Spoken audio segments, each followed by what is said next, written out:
We're going to introduce 4 of the big stars of the show to you, and we're going to talk with them about the roles they play and about their careers in general, and also, I think, interestingly, about some of the technical aspects of the show, the costuming and such, and the changes that were made between La Jolla and here. As you know, this is a reimagining of a 1996 Broadway show, which, if you've lived here long enough, Signature Theater did many years ago in Arlington. But it's quite different. They've changed it a lot, so we're going to talk about that too. But let me introduce our stellar people to you. First, we have Erin Davie, to my immediate, your left, who plays in the show Violet Hilton, who in the play is the more shy and retiring of the 2 conjoined twins, the Hilton sisters, the one who just wants to be a homebody. Next to her is Emily Padgett. Emily plays Daisy Hilton, the one who would like to have a good time and be a big star and have some romances and stuff. Next to them is David St. Louis, who plays... David plays the character Jake, who is part of the sideshow that they're in and also is their friend and protector and is secretly, not so secretly, in love with Violet, sort of from afar, unrequited. She's his friend, but he would love to have more. And at the far end of our row is the ringmaster of the whole thing, Robert Joy, who plays Sir, the evil Sir, who has the first big number in the show, all about the freaks in the show. And he is based on a real character also, who was, the women, the Hilton sisters were very much exploited, and he's based on some of the people who did those things to them. Starting with Erin, I'd like you to talk a little bit about your characters. Erin, just for everyone to know, you were originally from Nashville, is that right? Yeah. And you were recently seen in Grey Gardens on Broadway? Well, not so 6 recently. years ago. 6 maybe. years ago. More recently, there was a revival of Edwin Drood, I guess? Yeah, I went into that show the last month of it. And A Little Night Music? Yeah. Okay. Well, talk a little bit about Violet and her personality. I always hate this question, and I don't know why. I think because I feel like talking about my character is like talking about myself somehow. And and the way I work is I kind of work instinctually, and I don't kind of put labels on my. I don't go, oh, she is the introverted one, and she's the moody one, and I work a different way. So she is all those things. She is the more quiet one for the most part. She's been called moody. She does want a quieter life than Daisy, maybe more emotional as well. She feels things more deeply, you think? Maybe. And you two were also talking before we all started about the differences in your voices, your singing voices. Right. Yeah, they are different. We were saying that I generally am cast more to sing more legit soprano roles, and she's been in the past been cast more to sing poppier, beltier things. Right. So, Emily, talk about, you were recently in Rock of Ages on Broadway, and you took over the lead. You were in the show for a while, and then you took over the lead. So you were belting up a storm. I was, yes. I do. I come from, I think that's what's so great about Erin and I, because we are playing 2 very different people. So I think it's great that we come from 2 different backgrounds. It brings a great combined sound when we sing together. Daisy is, I just feel like she just tells it like it is. Whatever she's thinking is just right here. I mean, she can't hold anything back. She definitely is more extroverted, I think. She likes attention. I think life excites her, and I think the idea of leaving the sideshow and seeing what kind of trouble they could get into and what kind of the people they could meet, and she just has kind of a joie de vivre kind of thing about her, I would say. And one of the themes that runs through the show is that these sisters, they're twins, they're conjoined twins, but they're twins, they love each other very much. Mm-hmm. And yet they're so trapped by their situation. And in the end, without giving away too much, but they have this big number, I will never leave you, which is certainly true. But they also seem to sort of resign themselves to this life, no? Right. Well, in this, I don't know how many of you saw the original show. In our version, we have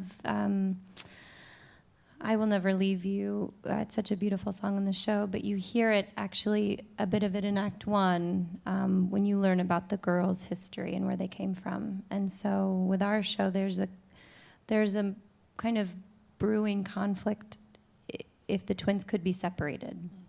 And so now, in our story, I Will Never Leave You is a choice we make to be together and to stay together. Because the surgery itself could be very dangerous, at least especially in the 1920s and 30s. So. Right, right. Well, let's talk to David St. Louis, who plays Jake, who's a sort of a key character in representing in some ways what the girls, well, they're not girls anymore, they're young women, what they could hope for in terms of honest relationships with people, because so many people are just using them, right? And Jake is not one of those people. And he's part of the sideshow, right? Yeah, Jake is, like you said earlier, he's the protector. But more importantly, I think he's the audience's window into the show in a different way.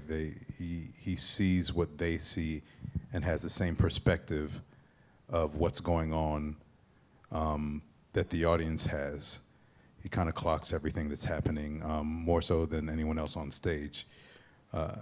So there's an automatic I guess kinship between my character and the audience that happens in a very cool way. The way that was written, and he gets that he keeps the energy and the perspective in place. But yes, he's in love with Violet. He doesn't say much. He hangs in the shadows and watches. But when he does, there's an eruption. There's an overflow of emotion. There's a poignant message being made. And also, I mean, you talked about it, but he's really got a good BS detector, doesn't he, Jake? When Terry Connor, in particular, tells the girls, I can take you out of this crummy sideshow business and put you in real vaudeville, he suspects all along that there's more than one agenda going on. Absolutely, absolutely. He sees everything before it happens. He's very suspicious, clocks it when it's happening, and he tries to stop some of it, but there's only so much. People have to live their lives, and you have to let them make their decisions as he does. Oh, and I should have mentioned, which I didn't, that David St. Louis is a local guy. He was born in D.C., right? Raised in Maryland, went to the Ellington School for the Arts, right? And then went away to Oberlin to study voice, but then came back and studied at Howard, right? Yeah, theater at Howard, yes. Yeah, you have a little shout out in the playbill to Vera Katz, who used to Yes. head up the theater department there. Is that who was there last night? Yes, She yes. was there last night, yes. Well, let's move on to Robert Joy right now. He's sort of the first guy you see, comes out in his top hat with a really great Australian accent, by the way. I appreciate the praise. Did you work on that for a while? It took a lot of work to get that Australian accent, so I appreciate the acknowledgement. Well, you are Sir, sort of, I guess, like a ringmaster and a wrangler of these twins and this show. Yeah, my character is based on a real man whose name was Meyer Myers, who started his career after he ran away from home in Australia as a balloon salesman at carnivals. And he met the twins and married their guardian's daughter. And so he became, when their guardian died, he became their father figure. And so Sir's, it's so interesting to hear people instantly call Sir the villain, but from my point of view, he's taken on enormous responsibility running a business of a carnival sideshow during the Depression, trying to make money where he can, and trying to hold on to his attractions, some of whom, you know, people come and try to steal them away to other shows. And he feels very strongly about his responsibilities, both as a showrunner and as a parent in some way, although he doesn't know much about parenting, considering how he was brought up. But all he knows is that he's got to keep a tight rein on these two girls or else they're going to run wild. And so he keeps the tight rein on them. Aren't there references in this version of the show that weren't in the original one? They were really abused as children, weren't they? Beaten and, you know. No, I think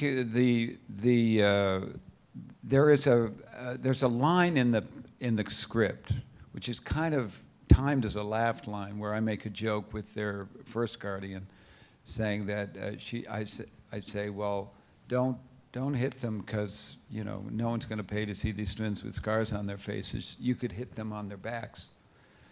But I actually try to play that as a joke. I think they might have been struck as children growing up, but no more, say, than he was struck as a child. So You know, that character, when you researched him, had an abused childhood? Oh yeah, his father used to beat him mercilessly. But I think, you know, back, if we can even think back that far, you know, child raising in the 20s and 30s involved, you know, being spare the rod, spoil the child. So I don't think it was egregious physical violence, but I think what the twins eventually rose up against was the restriction on their freedom.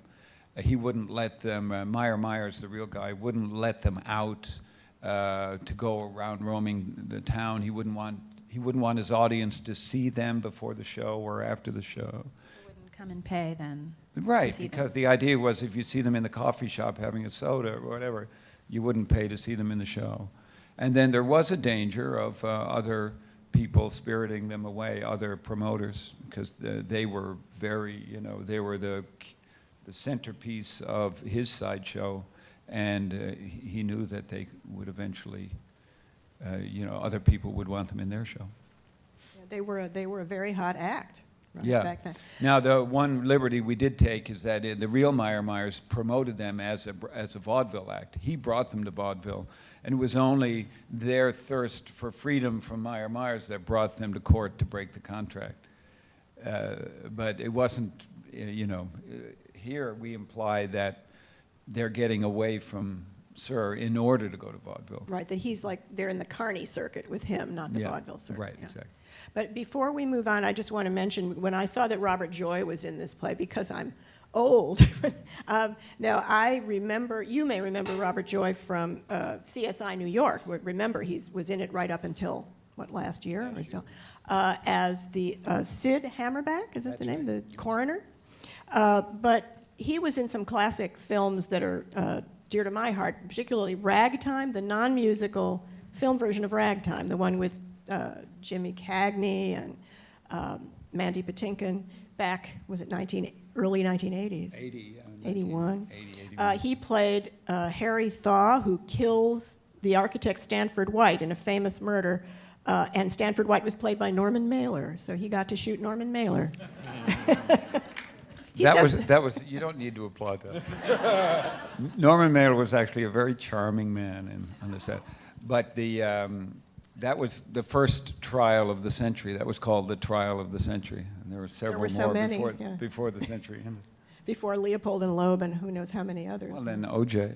Oh yeah, we've had so many. What a century. Yeah. Well, I want to ask you all to talk about sort of high moments for you in the production. What, both vocally, because if you haven't seen it yet, and if you have, you know this, the score is by Henry Krieger, who wrote Dreamgirls, score for Dreamgirls, and it requires a lot, you were telling me, it requires a lot of range and a lot of power to sing their songs. And if you could talk about the high favorite moments for you, both emotionally, acting-wise, and singing-wise, starting with Erin.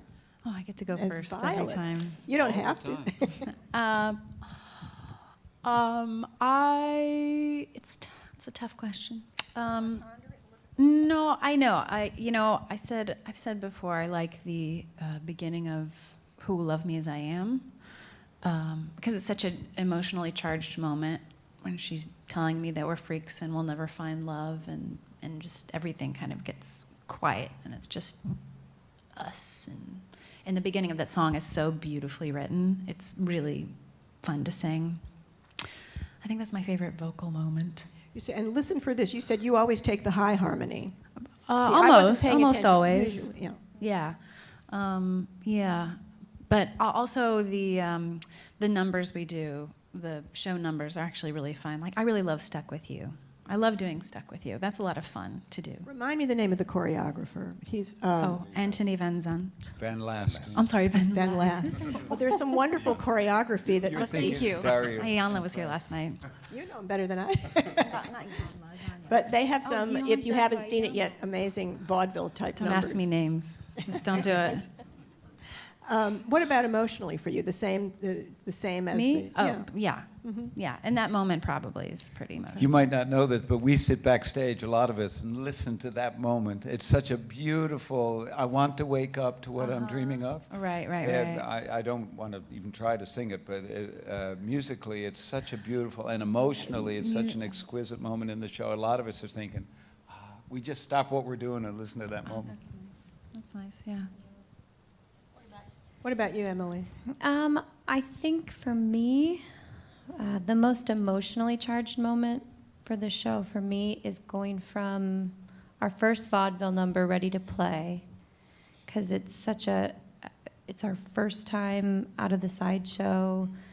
It's the first time we've really been allowed to be confident. It's our sexy kind of moment, going from that into the interview into Who Will Love Me As I Am, because it's literally just bang, bang, bang, and it's like you do this number and then you're rushed off stage and then you rush back on stage, and I kiss Terry for the first time, and then there are a million people asking us questions and we're answering the questions, and then Terry says that he doesn't think about us that way, and then that is just so heartbreaking, and then she's had her first kiss with Buddy, and she's on cloud 9, and I'm 6 feet under, and it's like, we will never have what we really want, and it's our first moment of real arguing, and it's really, I remember Bill saying this in La Jolla, it's Who Will Love Me As I Am is really, it's kind of a song of rage almost. It has this kind of like, it's this frustrating, especially from Daisy's point of view, I think,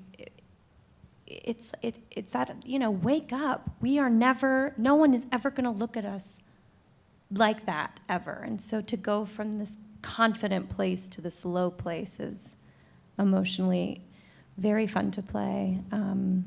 So I would say that. I also love the vaudeville numbers as well. And I love Private Conversation. It's the only time we're ever separate. I get to Dream sequence. the right? dream sequence, yeah. I get to dance a little bit, which is very fun. But yeah, I think Who Will Love Me As I Am is definitely the most, it's just, emotionally charged number. And Final isn't it answer. interesting that to hear you both talk, you really do sort of fit the personalities of the sisters you're playing? Because Daisy, played by Emily, is the more sort of outgoing and wants fame and romance. And I just think it's very interesting. Could you switch? Do you think you could switch and play the other parts?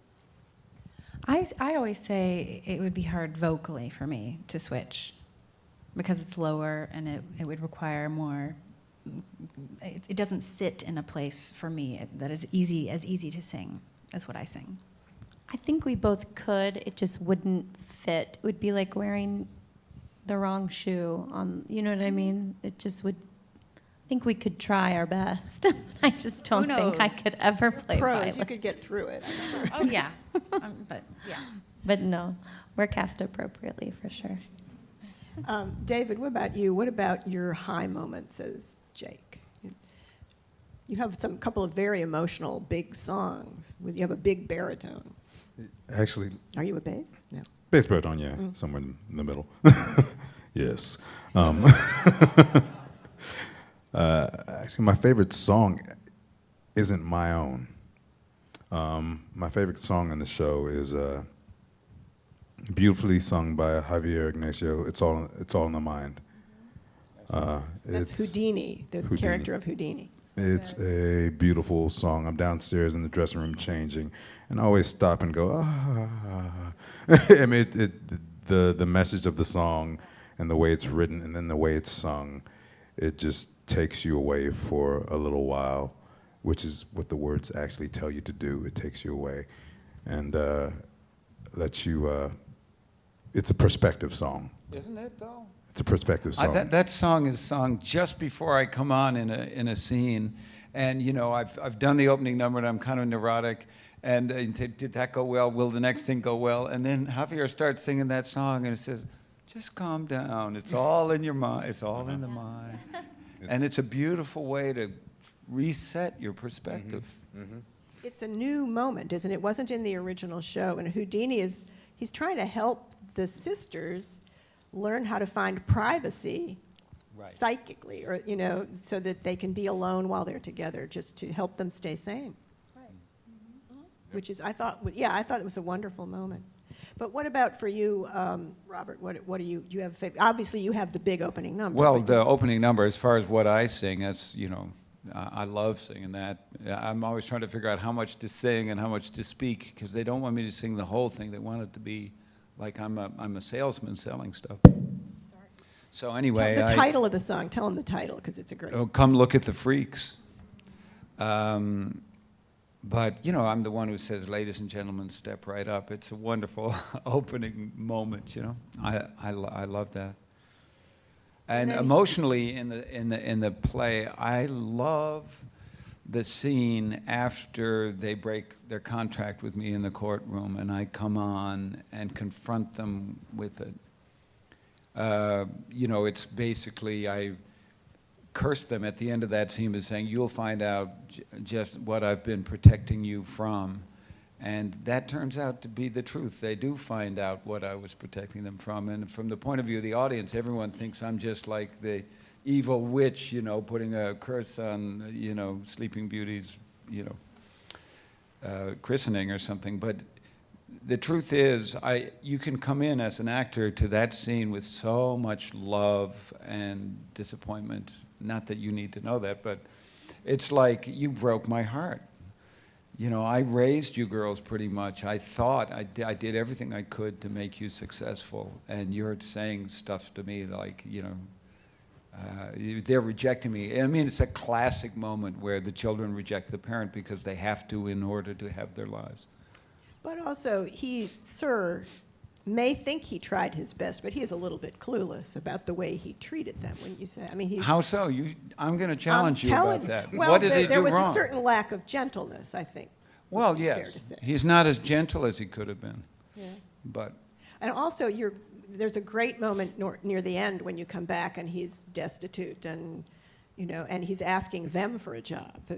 Well, that's a very interesting thing too, because you realize too, and it's set up in the play, that he is an alcoholic, and so he's someone who's been struggling with that, and that's what makes him less gentle than he would otherwise perhaps have been. And so I think when he comes back and begs them for a job, that phase of his life is over, and he's contrite and he's different. He even looks different. I like that too. You get some really alarming suits to wear.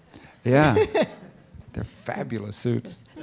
Speaking of costumes, actually, Paul Tazwell did the costumes, and they're quite extraordinary. And I'm sure everyone is sort of curious how we do the Conjoined Twins.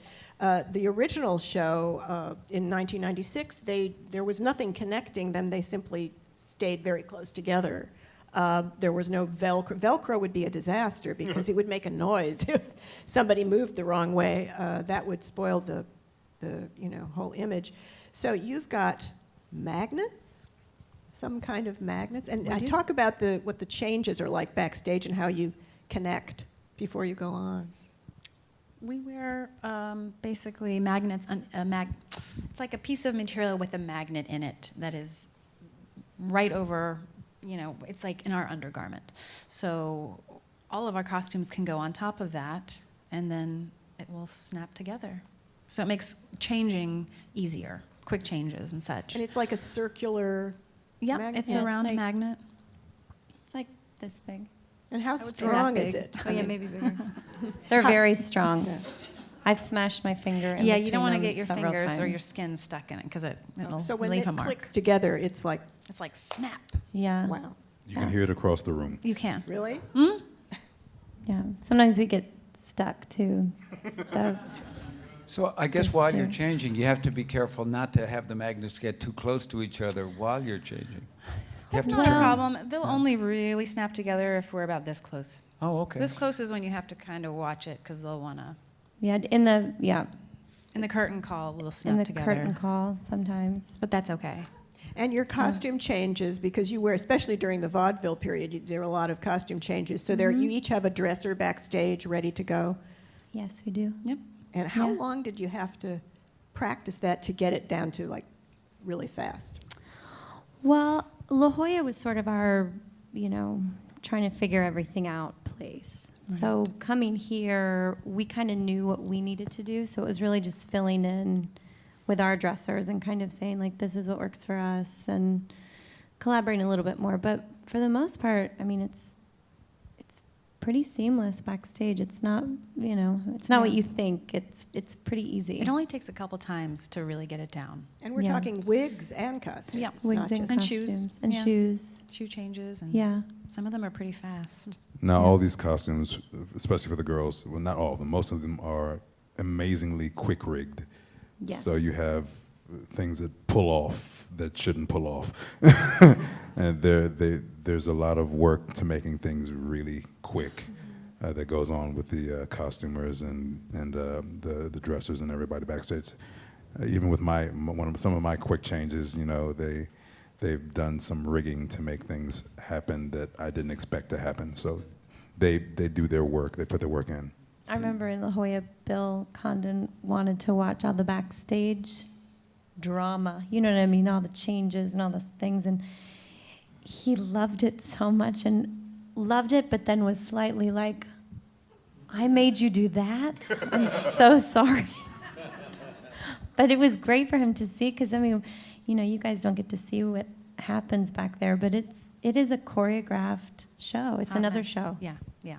It's a whole show. What does it look like backstage? Because it's not just you who have complicated No, costumes. they're- We have all the freaks with their. Yes, we have prosthetics, we've got masks, we've got crew members who are helping move the set, we have dressers, hair, actors. What does it Everybody. look like backstage? Does it look like organized chaos? Yes. Yes, Yes. it does. And in the dark. Oh, even And better. it's in the dark, yeah. In the People dark, have it's in the little flashlights that they turn on with their teeth. I love those. They hold them in their, the dressers. So they're helping with their hands, and the flashlights are Was shining it- on your shoe, so you can see your shoelaces or something. Oh, my. Now, you were all, except, I guess, for Ryan Silverman, who plays Terry Connor, all the rest of you were in the La Jolla production. That's This is right. like a Well, yeah, there were thing with the there were a Kennedys. couple added people as well. Ensemble members. There were Okay. some added ensemble members. Well, talk about, because were there a lot of changes made between, this show has 10 new songs compared to the 1996 show, which is a huge number of changes. But what about changes between La Jolla and the Kennedy Center? Were there, There's a sequence in the second act coming apart at the seams that wasn't in La Jolla at all. Right. So that's been added. There was a number in the second act, a couple of numbers you did, a sideshow. Yeah, that's one of the ones I was a little sad to lose. Yeah, There's my one of the daughter, most- when she came, really missed that. Oh, really? Yeah, one of missed it. one of my favorite songs is called "Sideshow," and it was Just cut. the two It twins. and it on wasn't in the stage. original. It wasn't in was- the original either, but it's such a beautiful song. But I understand why it was cut because we needed the second act to flow in a different way. And there was a whole. Sir used to come on in the second act and try to blackmail Terry and confront the twins with a horrible story about Terry's past, and but then it all gets rejected. We decided it's a big fuss over nothing, and there's a lot of other big fusses in the second act that have more weight and more reason to be there. So that was cut, and a song that Sir would sing with the ensemble called "Almost as Famous as Them," where he comes and tries to sell a book about the twins at their big wedding. And he says, I'm almost as famous as them. And that was a fun song, but that was cut too. And a couple songs are in different places. Yeah. You Should Be Loved is now in a different place than it was in La Jolla, which, you know, changes things for everybody of where you're coming from and into that. And I think the tone in the beginning of the show has gotten a bit darker. Yeah, there was a sense in La Jolla, I believe, that the backstage life, and correct me if I'm wrong, but the backstage life at the sideshow seemed kind of happy. They were having a birthday party and everyone was supporting the twins. So an effort was really made to provide an atmosphere backstage at the sideshow of something they needed to escape from. It's unsavory, people are smoking opium and, you know, I missed that. yeah, just keep looking. You'll find the opium pipe. It's the bearded lady smoking an opium pipe. Oh, well, you know. And see you that know, all the time. there's gambling and there's fighting and drinking going on back there, and the girls are trying to do laundry and it gets thrown in the mud. None of that was in La Jolla. So they're having a problem and they have to escape. You know. Well, mentioning all that stage business and the changes going on makes me want to ask you about the director, Bill Condon, who's really a movie person, more than a theater person. And I wish you could all talk a little bit about what kind of movie, what sort of cinematic sensibility did he bring with him, or did he? Did you feel like, was it different working with a director who came from film and who did, you know, Dreamgirls and Twilight? Well, one of the things you have to remember about Bill, he got his first Oscar he got, I think, was for adapting Chicago to the cinema. For the screenplay. For the screenplay. So one of his huge talents is to figure out story structure and to make a musical make narrative sense. And a lot of what we worked on in rehearsal was about that. And a lot of things came up collaboratively from Bill through that. He's a genius collaborator. Yeah, I think that's what I love about him, is that because he came in with kind of a humbleness, because he knew that he didn't know as much as others in his situation might know coming in as a director of a musical, he kind of relied on us as well to help collaborate. So there was a lot of collaboration going on, and I felt very heard and considered and respected. It was really lovely. Very, very much so. I mean, I think he would say that his big push in this version is to make it a real satisfying biographical tale of the twins, not just kind of a backstage romance story or backstage heartbreak or whatever, you know. So that's why under his guidance there's a whole flashback showing the background of the twins, and it works as a real narrative momentum. What about visually? Did you feel like he brought a filmic eye to the way he staged things, or? For sure. I think because he's such a good storyteller and because he comes from the film world, he's very good at making the audience look at what he wants you to look at. So he knows where to focus. He knows when to do close-ups and when not to. And he knows exactly, he's very detail-oriented. And he has such flawless taste that he picks a creative team that really understands. So our lighting designers they work so detailed together on getting this picture. He works in pictures, you know what I mean? So it's what he wants you to look at is what you're going to look at. He's good at focusing. I think we should at least acknowledge his collaboration with Anthony Van Last was Yes, like for two sure. brains in the one body, because, you know, Bill being a filmmaker, Anthony was a choreographer and a stage director, and so Bill was very humble about saying, listen, you can move these people around a lot better than I can. Right. Big company, too, a big company and a complicated set. And so he would defer a lot to Anthony to move the performers and make some pictures, and then his instinct would come into play, and he'd say, that is either, yes, that's the picture I imagined, or no, we have to keep working, let's shift. But the collaboration was very impressive and ego-free. You rarely see that kind of thing at this level of... How big is the entire ensemble? How big is the cast? There's 22 in the cast, aren't there? I Something think. like Before we start taking questions, I just want to recommend, I had never seen the movie Freaks, in which the Hilton sisters figure.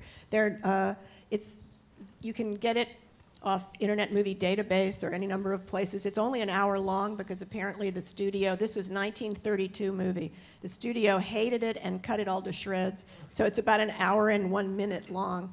And the Hilton sisters are in it, although they're not the main characters.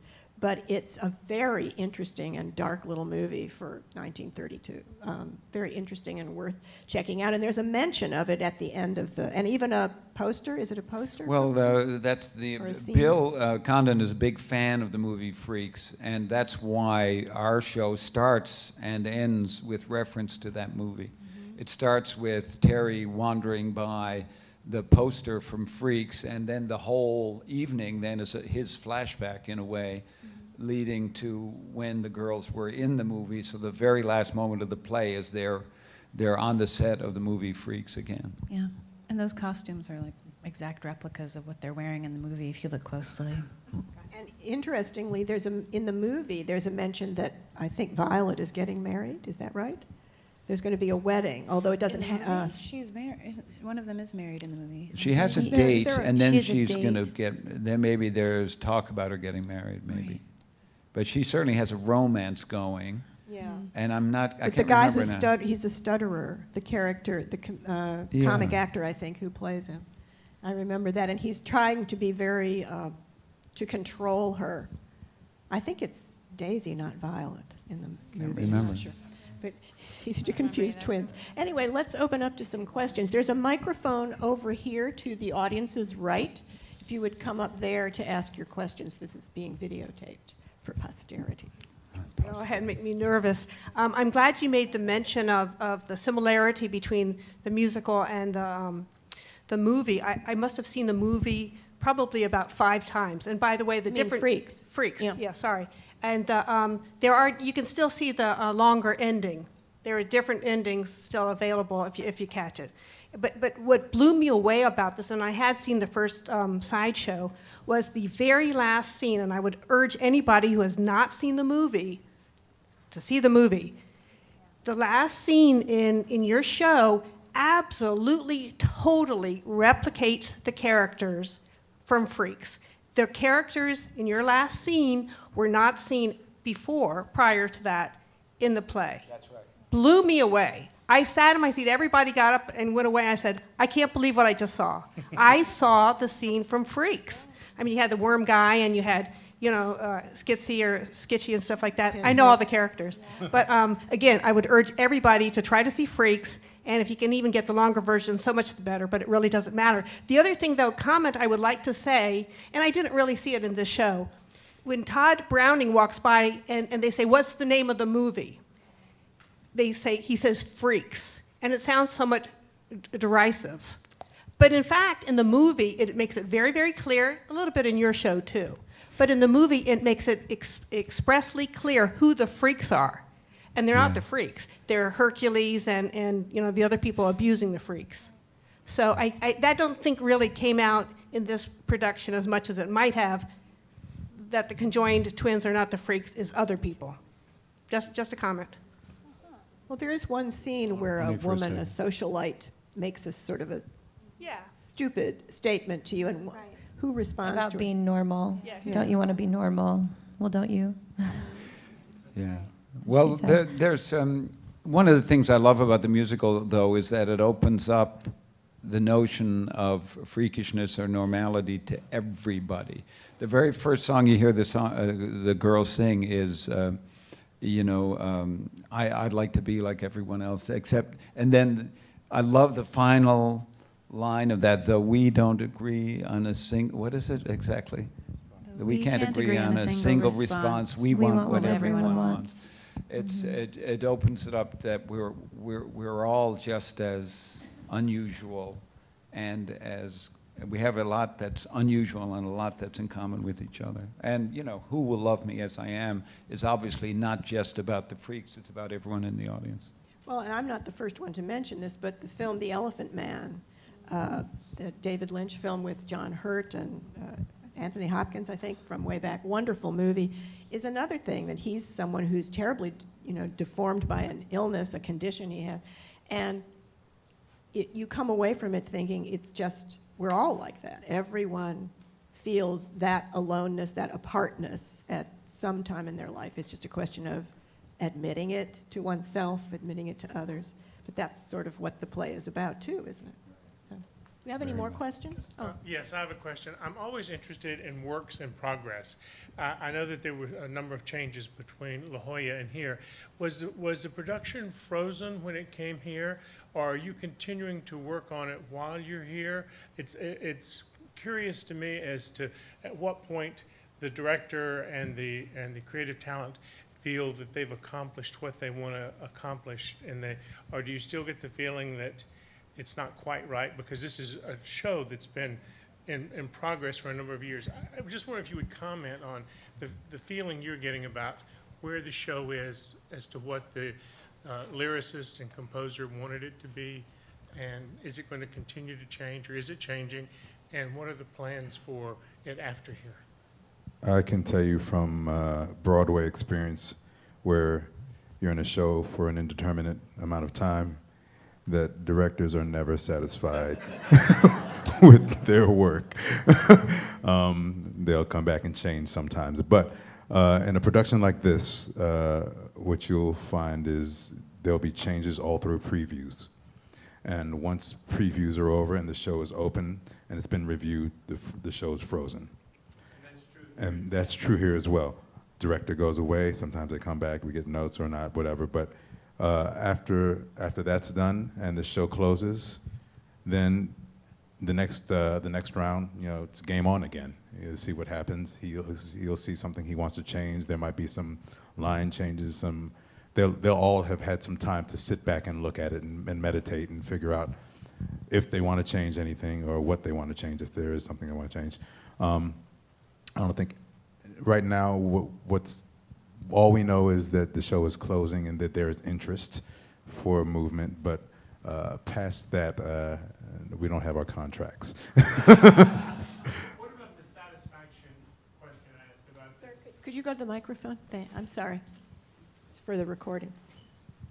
I also wanted you to address the satisfaction level of the creative talent involved, as far as the lyricist and composer and the director. Do you get the feeling that they are satisfied and they feel that it's maybe needs a little polishing, or do you feel that it's still a major work in progress?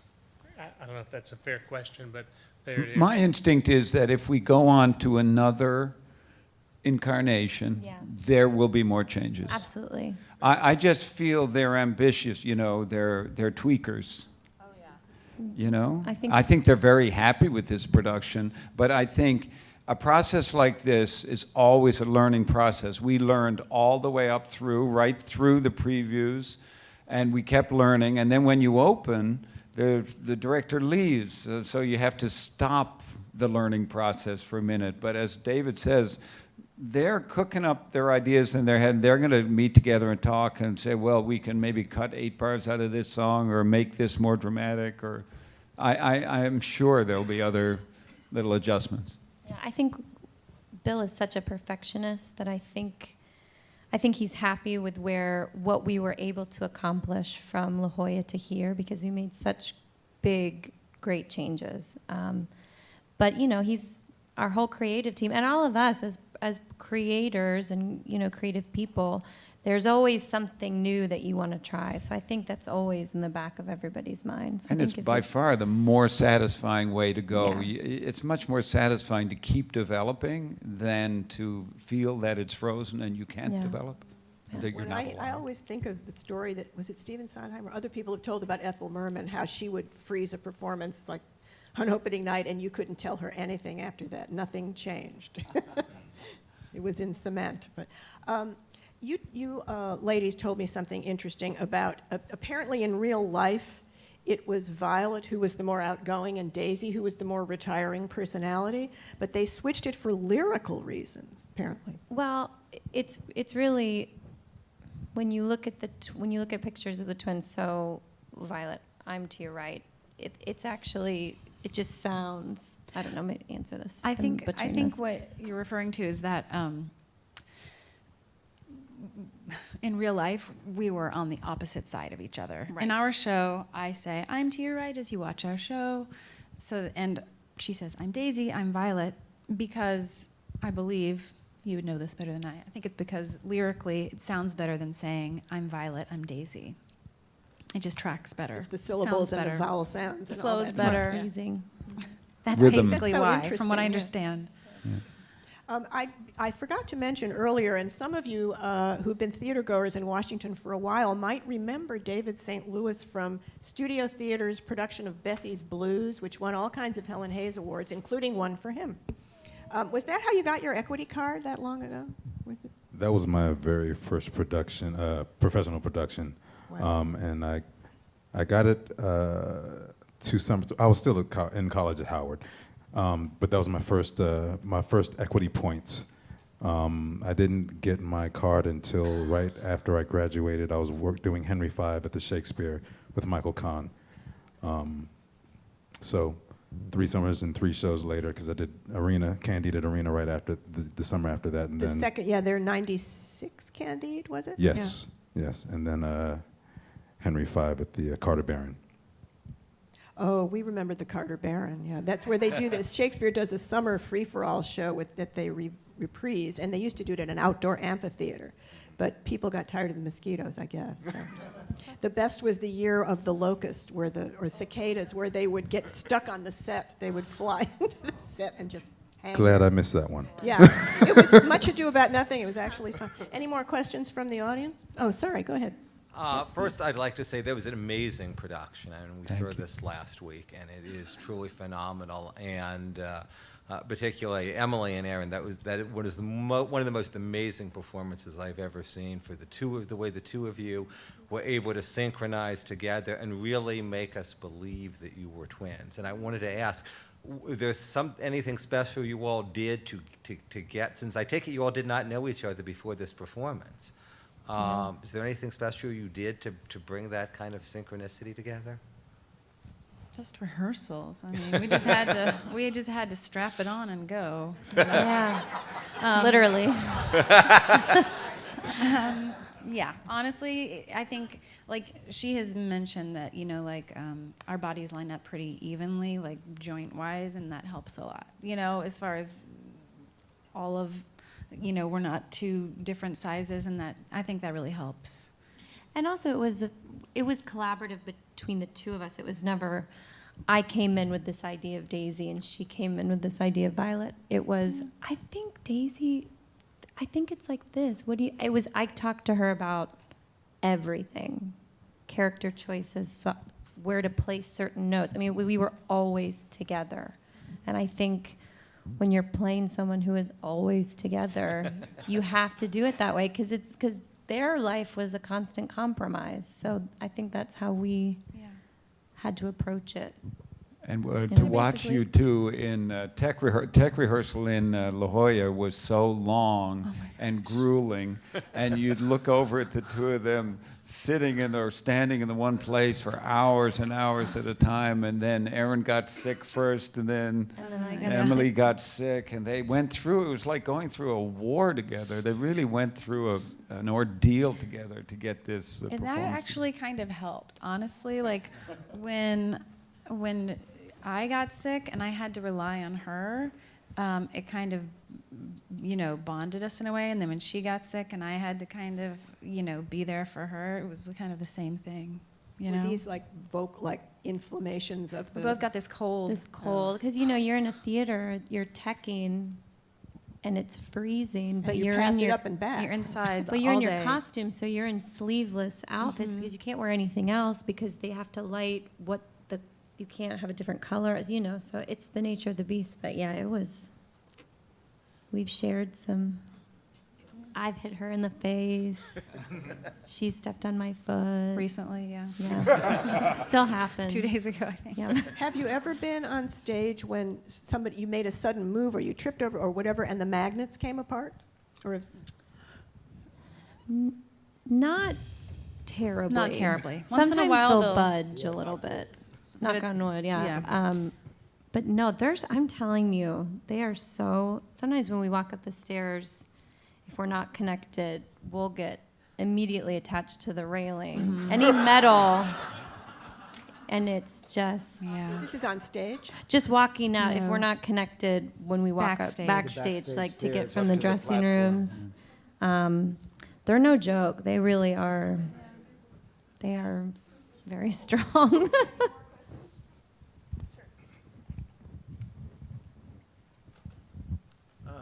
Did the two of you have the opportunity or consider, or would you not do it, to talk to the original two actresses, the other Emily and Alice? Or how would you, or would you not want to do that because you wouldn't want any comments they made or advice to infuse your performances? We actually Erin and I both did a concert for Henry's music with Alice. Emily, I think, was doing a show. She Right. wasn't in the city at the She time. was busy. She had something, a concert or Yeah. something that night. But I never saw the original, but we did. We talked to Alice about it. Sideshow is such a warm place in her heart. She has such a warm place in her heart for that show. So we talked to her about it for a little bit, and just about the experience, and because being up there with someone else for 2.5 hours, there's no other show like it. I mean, we are always, to be able to sing those songs together and share something like that with another person. It was fun to talk to Alice about that because she's the only other person who would know what you're talking about. You know what I Right. mean? Right. But no, I haven't met Emily Skinner. I would like to, but I haven't yet. She's wonderful. I would love to. I sat at a friend's wedding. She was at my table, but we didn't really chat. She was kind of like with her person, and I was over here. And this was before I knew I was doing Sideshow, so we didn't discuss it. Well, I guess Sideshow was a pretty career-making event for Emily Skinner and Alice Ripley, Yeah. and may turn out to be so for you too. I mean, you've gotten pretty good reviews, I think it's safe to say. But do you have that? Do you ever get that feeling, or is it sort of bad luck to even think about that? That feeling like That this feeling is going like to be this it. is it. Yes. A hair-tossing sort of feeling. I mean, you always hope that whatever you do is like, a step up or forward in your career, but you can't have any expectations in this business. You just got to kind of focus on your work, and that's how I feel. I don't think like, maybe this is going to be it. Are we going? Are we going? I don't think that Everyone way. has those thoughts, right? You want to always have a step forward, and everyone here is ambitious. Yeah. But you can't dine on that. You can't survive that. That's not food. That's not not why we psychic do it food. That's either. like junk food. Your real nutrition is actually doing your work. That's how you go forward. Yeah. Is it true for a lot of performers say that rehearsals are the most fun for them, more fun than the performances? Do any of you feel like that, or do all of you feel like that? For me, it's the puzzle work. There's still puzzle work, and there's still discovery to be made, to be had in the performance, because there's no way you can repeat yesterday's performance, no matter how hard you try. It's not Memorex, it's not film. You're not in the same place that you were yesterday, so you can't do yesterday's performance. It's just physically and emotionally impossible, no matter how hard you try. But the majority of the digging and the landscape of your character and the piece, and figuring out the arc of the piece and where you fit in that piece and how you feed this person, that person, the other person, that's the puzzle work that I really, really, really, really enjoy. I think you also have more freedom to play and fail in rehearsal. Yes. And so you can find maybe more things in rehearsal, because you can go, I'm going to try something completely crazy. Whereas if you tried that during a performance, it could really mess things up, or somebody else up. So in that way, it's fun. You're all, the three of you, Robert and you, are all based on real characters, but is Jake a fictional character? Jake is all made up. So Yes. did you create a backstory for him while you were in rehearsal? Yeah, well, that was another fun thing that actually Bill had us, all the members of the sideshow, the Carney folk, do. We all sat down and shared our stories, our backstories, how we got to the sideshow, how we met Sir, what our jobs were when we got to the sideshow, and I had a fun time making up Jake's not from Hagerstown background, which it's just way too long to get into now. But yeah, he's got a really involved backstory, as do all the characters that are involved in the sideshow. Yeah, you would expect that they have interesting histories. Yeah. I guess we have time for one more question, and then it's probably, oh, I'm sorry, I can't see for the lights. Go ahead. This is going back to the reference to the movie Freaks. I've never seen the movie, so I was wondering when the director finally mentioned the name that you were going to star in as Freaks, was that in a way meant to be kind of ironic due to the choices that they made at the end? They were trying to star them and get away from the sideshow, and it kind of looks like they're being, exploited all over again for this movie. Is that supposed to be ironic? I think so. I think, yeah, it's a pretty rich moment. It And is. one of the reasons, and this addresses the other gentleman's comment too, one of the reasons when Todd Browning says the word into the room in that scene in the way he does is because Terry, their promoter and so-called friend, has just had a tantrum and come right up to the point where he said, "You're going to marry this," and she says, "Go on, say it."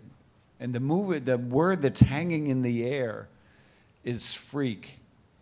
And he stops just short of saying it, but that he reveals that he hasn't really grown the way we would have liked him to grow, and he hasn't really opened his heart to Daisy the way we would have liked him to do. So, it's a very freighted word in the room, even though it hasn't been spoken. And so that when Todd Browning speaks it, he's speaking it was like, "Oh, I'm sorry to say, but the name of your movie is Freaks." It's full of irony, not just for the reason you said, but because Buddy over here, Terry over there had almost said it a second ago, in rage. Okay. Thank you. On top of that, I think when the character Todd Browning says it, he's in love with it. He's in love with the fact that it's freaks. And this is the thing that they've been trying to get away from the beginning. "I want to be like everyone else" is the song. And at the end, them finally getting what they want brings them back to the same thing. So, yeah.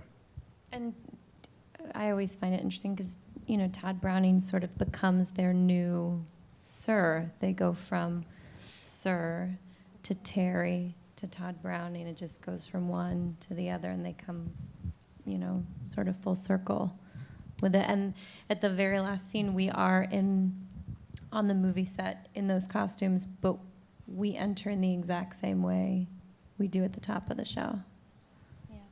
But you really have to see it more than once. Yeah, they're details. Yeah. Thank you, Bill Condon. Details.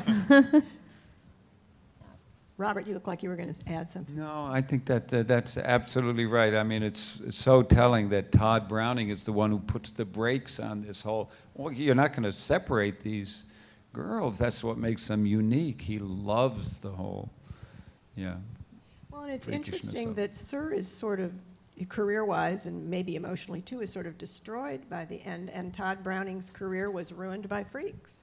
The Yes, studio yeah. was so offended by the film that so that's a sort of, I don't know if it was intentional, but the director, Bill Condon, also directed a wonderful small movie called Gods and Monsters. Did anyone see that? Wonderful movie. About, I'm going to forget the name of the director who did Bride of Frankenstein and other. James Thank Whale. you, James Whale, which is another one worth renting. Well, I want to thank everybody, Erin Davie, Emily Padgett, David St. Louis, and Robert Joy, the stars of Sideshow, and I hope those of you who are seeing it tonight have a wonderful time. And you have, when are we closing? Another Sunday. on Sunday. You have a day or two if you want to come back and see it again. And I guess we'll sort of watch this space and see if the show is going to go anywhere else after this. So thank you all so much. It was Thank you wonderful. so much.